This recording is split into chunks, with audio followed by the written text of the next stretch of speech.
ফের ঝড় বৃষ্টি শুরু হয়েছে রাজ্যে। ভ্যাপসা গরমের বদলে আকাশ কালো করে নামছে বৃষ্টি। আবহাওয়া দপ্তর বলছে ফের বঙ্গোপসাগরে একটি নতুন নিম্নচাপ তৈরির সম্ভাবনা রয়েছে, যার কারণে গোটা সপ্তাহ জুড়ে দক্ষিণবঙ্গের বেশিরভাগ জেলায় ঝড় বৃষ্টি হবে। মঙ্গলবার বৃষ্টি হবে কলকাতা, হাওড়া, হুগলি, 2 চব্বিশ পরগনা, 2 মেদিনীপুর, ঝাড়গ্রাম, পুরুলিয়া, বীরভূম, মুর্শিদাবাদ ও নদিয়া সহ সব জেলা।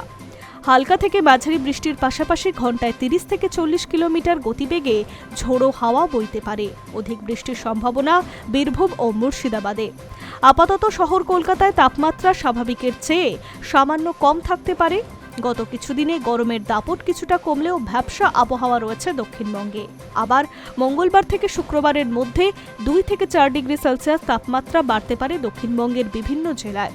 বাতাসে জলীয় বাষ্প থাকার কারণে বহাল থাকবে আর্দ্রতাজনিত অস্বস্তি। মঙ্গলে কলকাতা ও পার্শ্ববর্তী এলাকায় আকাশ আংশিক মেঘলা থাকার সম্ভাবনা রয়েছে। সঙ্গে কিছু এলাকায় হালকা বজ্রবিদ্যুৎ সহ বৃষ্টির সঙ্গে 30 থেকে 40 কিলোমিটার গতিবেগে দমকা হাওয়া বইতে পারে। পাশাপাশি মঙ্গলবার থেকে তাপমাত্রা ক্রমশ বাড়বে।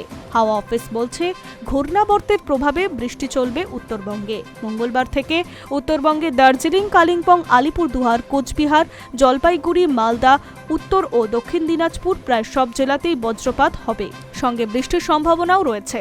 ঘন্টায় 50 কিলোমিটার পর্যন্ত পৌঁছতে পারে ঝোড়ো হাওয়ার গতিবেগ। ভারী বৃষ্টির সতর্কতা রয়েছে একাধিক জেলায়। Hi news network.